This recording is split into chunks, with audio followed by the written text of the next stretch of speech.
It's another Manly Monday, and this Manly Monday, this is my fourth attempt at making this video. Hopefully the last one. Oh God. I originally made it on Friday. Found out some more details that I thought, okay, my original take on this may come off as insensitive, even though the central premise has not changed. I know people feel very, very sensitive about this topic, and that's valid.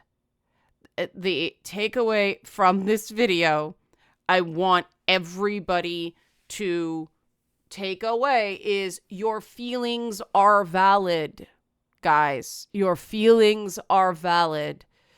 Statements of feeling deserve validation.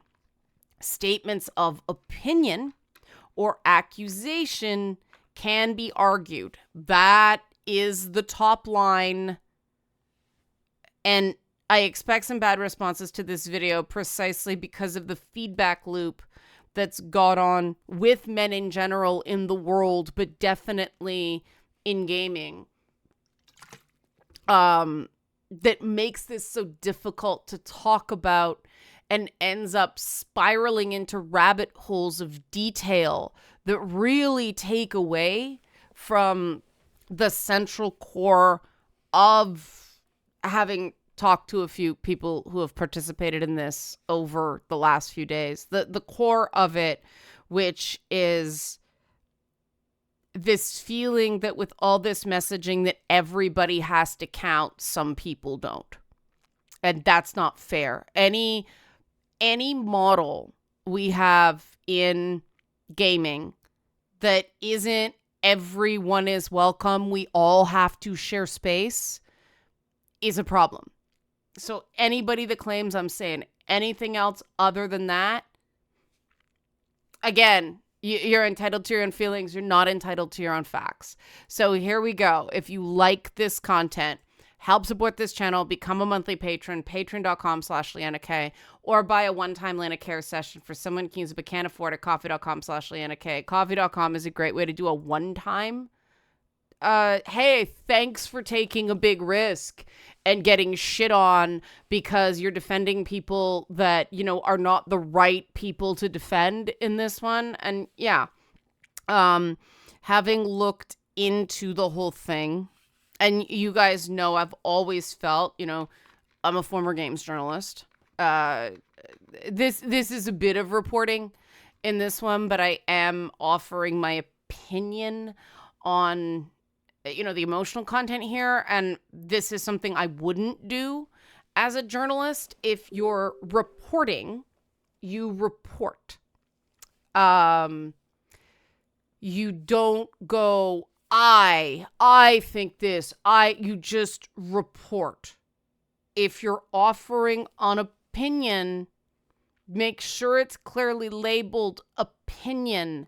When you start mixing reporting and opinion, it gets very messy. So that's one thing that makes this really, the shit hits the fan too quickly in gaming, because these things at their core are not about facts. They're about feelings.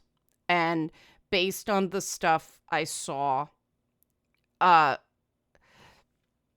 guy in Brazil made a Steam, you know, those curated list things on Steam, that listed every game this consulting company named Sweet Baby Inc. Worked on, so that people could not buy those games. I couldn't get it confirmed whether it actually doesn't show up in the recommendations because of this thing, but this is his right. I'm on block lists. There are people that Stalker Chan, anybody that positively interacts with me, she goes after them. And is what Stalker Chan does to me absolutely harassment? Yeah, it is. But Twitter won't stop it. So there's nothing I can do about it. And, you know, you don't notice I said what she's doing is harassment. Making a curated list, whether it's nice or not, I don't necessarily think that's harassment, because if y'all want to not play God of War games anymore, well, okay, that's your choice, but I'll keep my Alan Wake 2 and God of War Ragnarok, thanks very much. In part because the idea that, Saga Anderson's mixed race identity, the idea that that's just woke and it isn't tied into the plot and other pre-existing characters that go back to, things like Quantum Break, the Remedy game. They've ported over some characters, renamed them, because I think that's the one they don't have the rights back to. They got the rights to Control back fully. Woohoo! So we get more. Yay. So that just, Remedy was right to knock that down and go, it's absolutely not true. It's so woven into the character of the game. But I saw some of the response from Sweet Baby Inc. and ran it by a few people in PR that I know, and they all went, what? Like somebody drank the stupid juice there. It just, you let people have their opinions. It hurts, sure. And I think there needs to be more discussion about how much these gang on campaigns hurt devs, because they see them. It's really hard to avoid them, and it affects their work. And you guys will remember that I took massive shit saying that boycott campaign, including, the Hogwarts Legacy thing, got way out of hand, and people felt entitled to do things that were not okay, like searching for people to spoiler the game to. People saying, I don't feel safe with you because you play that game. And you know what? That can be absolutely true. And people have the right to do that. But spoilering the game, if you can do it, people you don't like can use those tactics too. And so no side of all these culture war debates, it's all so muddied right now that most people are just fuck all of you who are on the sidelines of this. And this, of course, hits some trauma buttons in both groups. Because one of the things that is a fundamental lack of understanding in this whole thing is that the, WSCMs involved, and this is broader than that. I know there are some guys who are not white and who are not cisgender, but who are female attracted. They feel like gaming thinks they're gross and that their desires are gross. And, I can relate to that feeling because, hey, I'm in another group that gaming thinks is gross. Hey, women over 40. Really, it's women over 35, but women over 40, definitely. We're gross and no one wants us. And, this is something that when you talk among developers, they're like, oh yeah, it's a problem. There is definitely a double standard. Men are allowed to be crazy old men well into their 50s, sometimes 60s, but ew, no old ladies allowed. We know it's a problem. So it's not just one group. And trans people still don't feel sufficiently included. They still don't feel welcome. Hence the whole kick up about Hogwarts Legacy.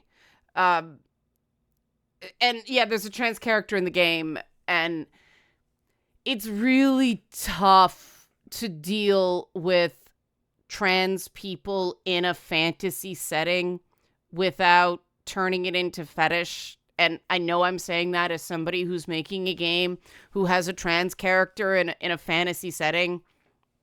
So, I'm firsthand.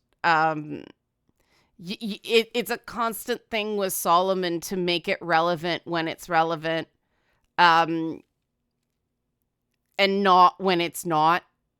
And Solomon is more than just a trans dude. So and he's not a trans dude in our world. He's a trans guy in, the Shimmering City and the world surrounding it. So all that stuff matters when you're world building. But, part of the reason I wanted to do that is I think that I want a trans character who's a part of the party in a way that is not soapboxy. And I mean, he's the social justice warrior, right? He is a spoof, but in a way that people can see him as a person. And ultimately, that's what we still suck at a lot of the times in games. We had a discussion on the Discord. Patreon coffee gets you access to our Discord beginning of every month. But we had a discussion on our Discord about named Jewish characters in games. And when we got to Dina from The Last of Us 2, we all went, oh, God. Because Dina's not just a bisexual stereotype. They made this big deal about there being a Jewish character in the game, and then they used a church as the model for the synagogue in it. Like, it's still not great regarding representation of anybody. Will is a black guy who's estranged from his father, and his thing is he's the dancer in Baldurs Gate 2, and he's the warlock. So he's like, hey, deal with the devil. Strictly in terms of trying to avoid stereotypes, not great.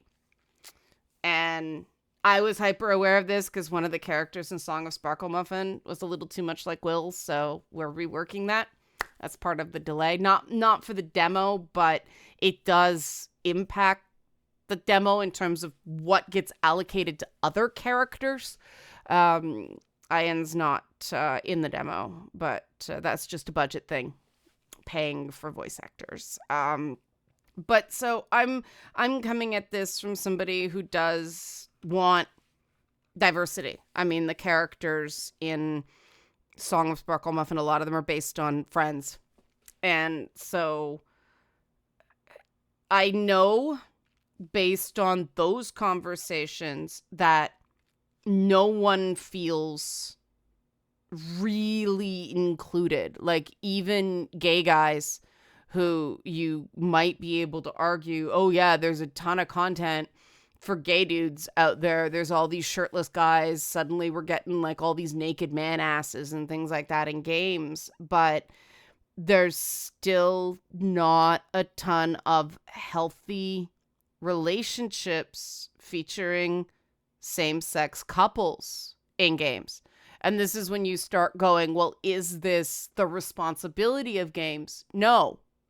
Does it make people feel like gaming is welcoming to them? Yes.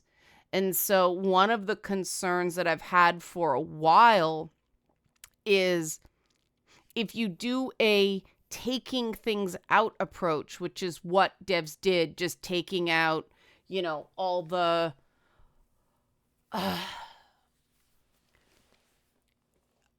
sexually overt, I'll say, women in games.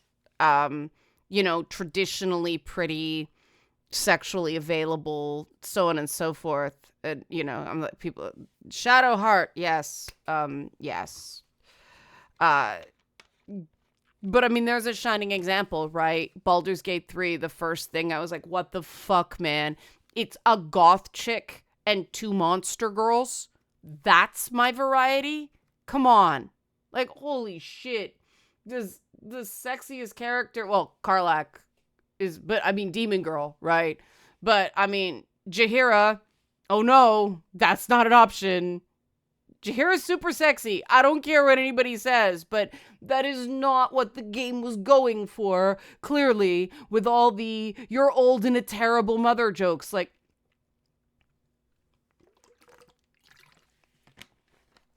but I understand the frustration of feeling like there was something clearly limiting here. Because if you look at the selection of boys, most of them are very pretty. You know, yes, Will eventually gets the demon horns, but he's still way more human looking and like 6-pack abs and all that stuff.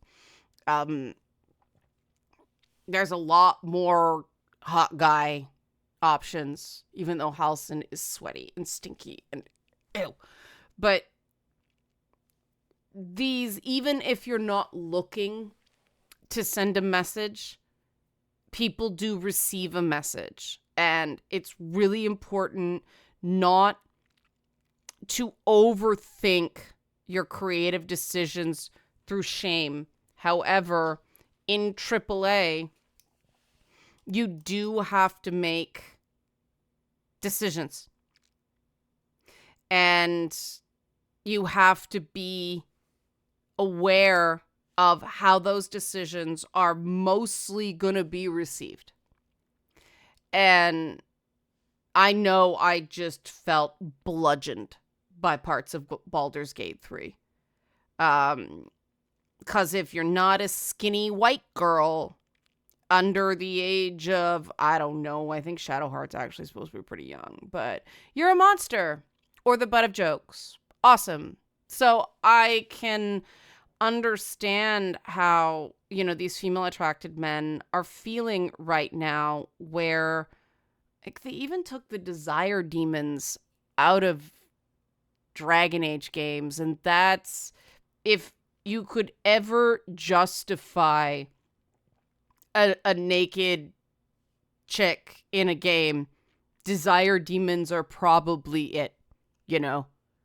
And, you know, that means that now the one female-coded demon is gone. See, they don't think these things through because it's all reactive. And that's the problem. It's all reactive because you've got this group of guys who do feel like gaming is saying, yeah, we made our early millions off of you guys, catering to you guys in a very specific way during the Xbox era. And now we're saying, oh no, you're the problem. You're gross. Thanks. Now that we've used you, bye-bye. And it's true that Xbox did really embrace bro culture to distinguish itself as a brand from PlayStation and Nintendo. Don't remember if Sega was still around at that time, but definitely PlayStation and Nintendo. Ironically, because PlayStation and Nintendo are Japanese, they're appealing a lot more to those consumers now. But there's been a feedback loop where that demographic is discouraged from expressing vulnerable emotions. And because of that, they never learn how to do it from a place of strength. The reason I come out here and say, yeah, I did feel, you know, battered by all the Jaheira's old jokes in Baldur's Gate 3 is because I don't really care if someone attacks me or dismisses me for that.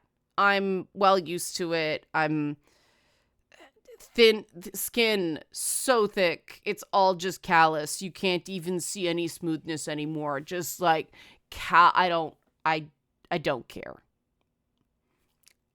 I wish that wasn't the case. I wish I did feel things like I once did. I want other people to be able to feel things and have them be validated, because from a mental health perspective, that's what your environment is supposed to be. It's supposed to be a place where you can go, rightly or wrongly, I feel hurt here. I feel scared here. I feel rejected here. And have people go, all right, well, I don't want you to feel that way. Let's see if we can find a compromise here. Let's see if we can work this out. Now, I mean, the number of people who watch this video and go, this is a fantasy land. It's really not. One of the reasons I started the Discord is that I wanted to create in Microcosm a place where that happened and where we don't discriminate based on identity or worldview. It's all about how you treat people. And we expect everyone to matter and be cool to each other and not be, actively rude and cruel and dismissive to each other. And part of that is distinguishing between, if you want to talk about issues, if you want to debate issues, go into the Hot Topics channel. Otherwise, people have the right to go, don't want to talk about that here, and then if somebody is just feeling bothered by something, they can go into the mental health channel, and this is where we talk about our feelings. And we understand that if someone's putting something here, this is their feelings. This is not an attack. This is not, I am right and you're wrong. This is their feelings. We're doing that to show the difference between an environment like that and an environment like gaming, where feelings are expressed through hot takes. And this is a terrible thing. I do think that there is an element of self-hatred internally in the white, straight, cisgender guys who still do dominate game dev. They're by far the biggest demographic, and just the straight cisgender guy element in terms of attractiveness, like what women they find attractive. It's a constant battle against social norms. And a lot of guys feeling shame about what they actually like, and a lot of guys overcompensating and not being honest about what they like, because based on my work with men, and I'm not talking about just now, I'm talking back when I did a TV show that had dancing girls in a hot tub, okay? What men like when they're honest about what they like is way more diverse than the media in the West lets on. And you see it in Japan, where you have to break from society so much to create, that these, game and anime creators, they are just, this is what I like. Bayonetta has glasses because the creator liked women in glasses. It was simple, it's pure, and that's awesome. A lot of the depictions of women in manga, these Japanese men don't go out on the street and see women like this. This is a complete divorced from reality, and you see a lot of, it's like I talk about going into Second Life, and there's a lot of thick in there, and that's people who, they can be anything they want. They can display any way they want. That's how they choose to be seen. It's some men like women with muscles. Some men like women who are bigger. And yes, as I've learned over the past few weeks, some men do like women who are older. Appreciate that. Not what I was going for, but some guy sent me this meme. I forget. It was a pun of, wood screw. I was like, what? Oh, the fact that we flatten and homogenize male desire into this thing it's not, into this box that Well, if it's not, it should be. What's wrong with you, right? It's a double-edged thing that they're getting rid of the a very specific thing that they think is the male ideal, and it's not. And we're all fighting against this thing, you know. And this is hurting everybody. And the reason I took this approach to this talking to a bunch of different people, the reason I am so despised in the gaming industry now is because I talk to everybody. I talk to people who lean more center, which in gaming makes you a conservative.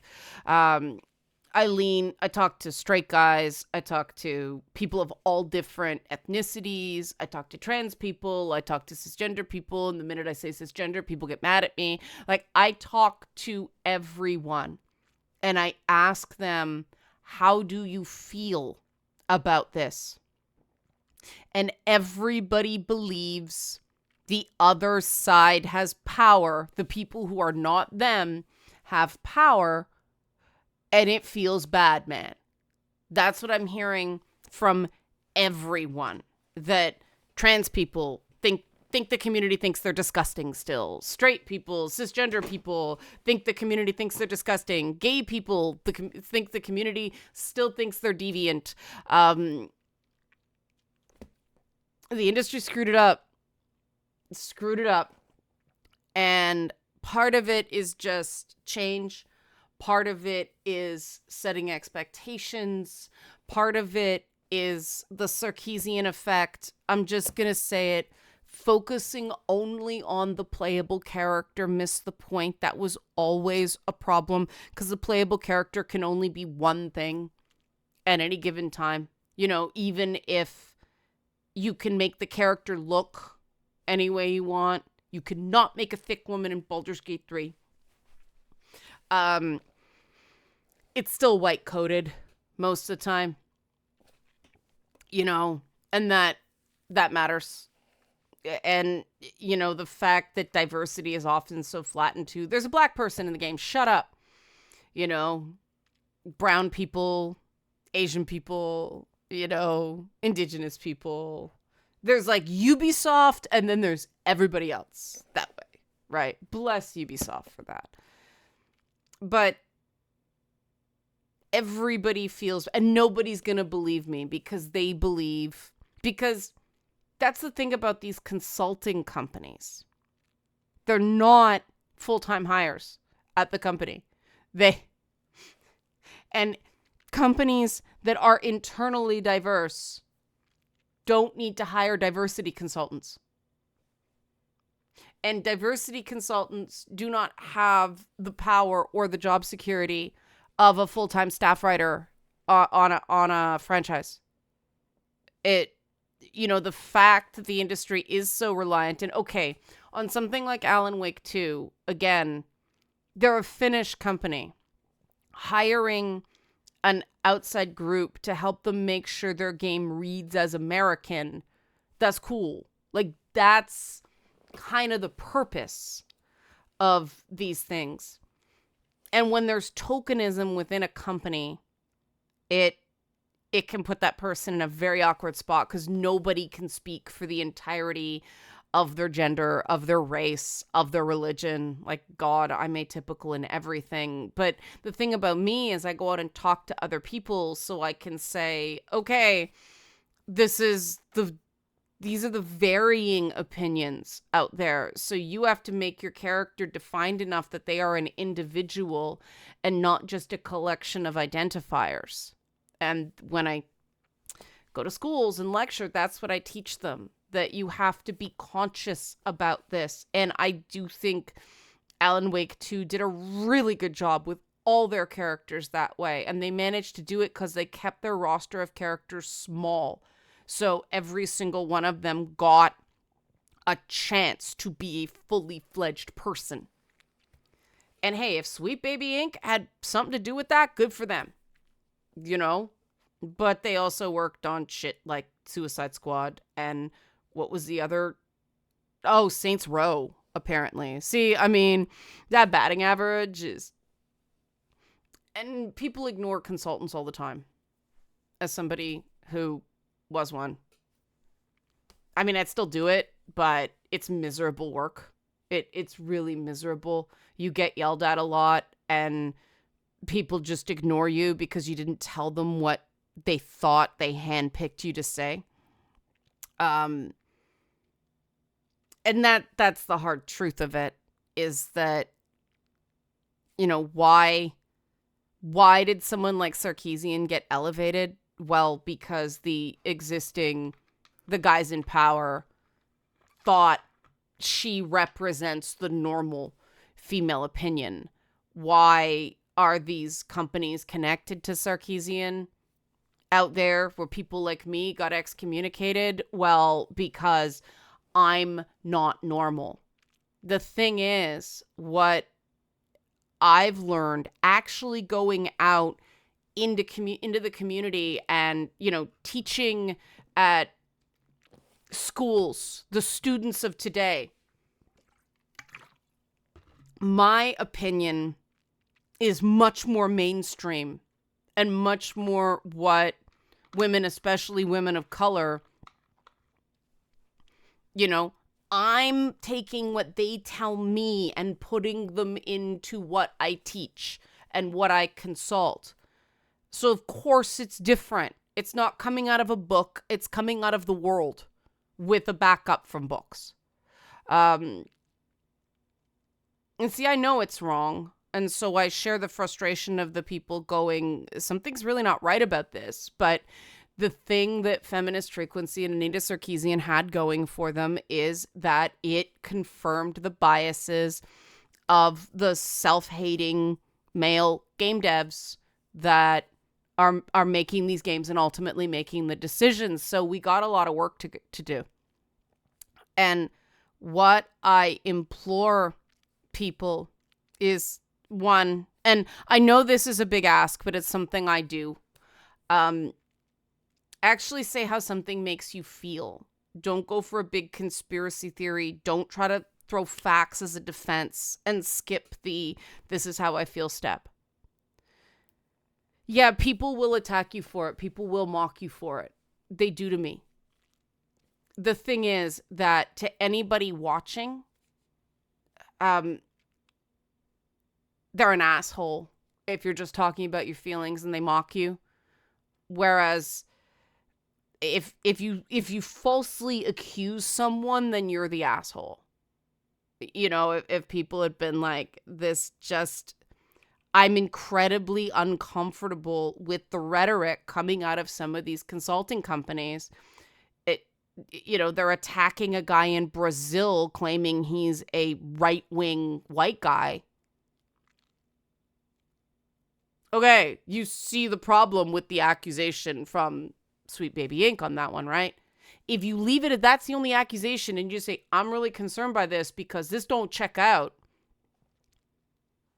there's nothing for them to attack you on except your feelings. And then you see that they're being a bully, but there's this belief that people don't care when men are bullied. And in some spaces that's true. And that's why I'm working on that. And I'm asking for people's help with that, of creating spaces where people do care when men are bullied. I'll go to bat for guys who are bullied. You know, I've been doing it for 10 years now. This craggy old visage, that's not just age, man. It's the mileage. It's taken a lot of shit to go, hey, this isn't right. Stop picking on him. You know? And as somebody who has gotten messages that gaming doesn't want me, because it doesn't, let's face it, it doesn't. Everybody's sick of me, and I know that, but I think I'm right, so I keep going.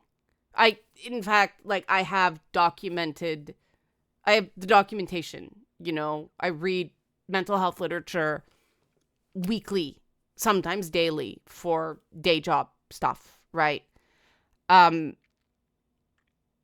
So I keep going because I think it's worth it, because there needs to be somebody here actually offering an alternative to something we've been doing since 2012 and it isn't working. We need to pivot somehow, because this keeps happening and people don't. Everybody's afraid. Everybody's afraid to speak. Everybody's, feeling like we can get kicked out at any moment. And yeah, if in doubt, ban. Let's try to get this guy's Steam account shut down. That's not how we win. In their position, because I've been in that position. I got canceled by trans activists. Not all trans people, obviously not. Trans viewers, I freaking love you folks. But, the activist class canceled me over Hogwarts Legacy. Now, I didn't buy the game, and I donated the equivalent of the purchase price to a local trans support charity. I didn't buy it. I said why I wasn't buying it. I wouldn't end friendships over it. That's it. That was my crime. I stand by what I did because it was the best-selling game of 2023. That's part of it. It's like you are going to burn a ton of bridges and the game is just going to be fine, and it's going to be an unnecessary loss. And you know how I knew that? I know trans people in non-English speaking markets, and the people there don't know what J.K. Rowling said. And so, as much as they don't like her, it's not going to stop sales, because a lot of people haven't even read the damn books. They've just watched the movies. So Harry Potter is Daniel Radcliffe and Emma Watson and Rupert Grint and, all the very famous British actors goofing around, not the author. Most people who watch Game of Thrones on HBO don't even know what George R. R. Martin looks like, right? They certainly don't know that his still proudest achievement is being the first person to register for New York Comic Con back in the day. And he apparently got canceled from Worldcon over mispronouncing someone's name at the Hugo Awards. So this is not working. This is not working. We're not going to flourish as a nerd space in nerd spaces if we keep leaving people behind instead of having conversations and focusing on what is the feeling, what is the need here. Stop calling people out, stop looking to get somebody shut down, stop thinking that vengeance will make you feel better. It won't. Trust me. I'm still just as angry as I was back in 2012. I just process it a lot more effectively. And that's why when people say I've mellowed, it really pisses me off. I'm fighting smart instead of hard. And I know that I'm willing to listen if people actually talk about their feelings. That's my request. Like, please just tell me how you're feeling. Don't accuse me of stuff. Don't try to read what's in my mind. Just tell me how you're feeling. And we can talk about that. And we can figure out ways to get you to feel like there's a group of people around you or has your back. Because I think that's what it really comes down to. It's not really about the content of the games. It's about people feeling like they have a place in the community. Because, obviously the solution for the content of the games is just play what you like. And I had one person say that I can't leave it at just play Japanese games because I don't live there. I live in America. I'm Canadian, but the person I was talking to was in America. And I hate feeling like they just don't want me around. And that's a completely understandable thing. And for people are like, oh, come on, grow up. Da, da, da. No, that's what you don't do. If someone's saying, I feel this way, you can say, let's explore this. Let's get down to it. You know, a lot of people stay in groups who treat them poorly because they think there's nothing else out there. They think that no one will accept them for who they are. And these are people I know in their hearts are good people. And I can't control the world. I certainly can't control the gaming industry. I can control my community. And here we respect each other. And here we are fine with whatever your identity is, as long as you're cool and respect other people. You know, ask anybody who's on the Discord. I have defended white guys when someone went after them for being white guys. I did. Because over the line is over the line. Because we have to defend them if we're going to defend everybody. Because everybody's an individual there. So hopefully that helps some people who are feeling silenced and stung. It will just get a bunch of people wanting to argue the facts of the whole thing with me because I said one thing wrong 25 minutes ago. And I don't care about that. I care about doing what I can do. I wasn't there. All I can do is work on that feeling of not being wanted, feeling of wanting to be accepted. Both of those are valid. Help support this channel. Become a monthly patron, patreon.com/Leanna K, or buy a one-time Leanna Care session for someone who can use it but can't afford it, coffee.com/Leanna K, or sign up for a Leanna Care session if you're struggling with some of these feelings and want some support. Either way, thanks for watching. I don't have it ready because I had too many things to switch to. Damn it. Thanks for watching. Manly Monday.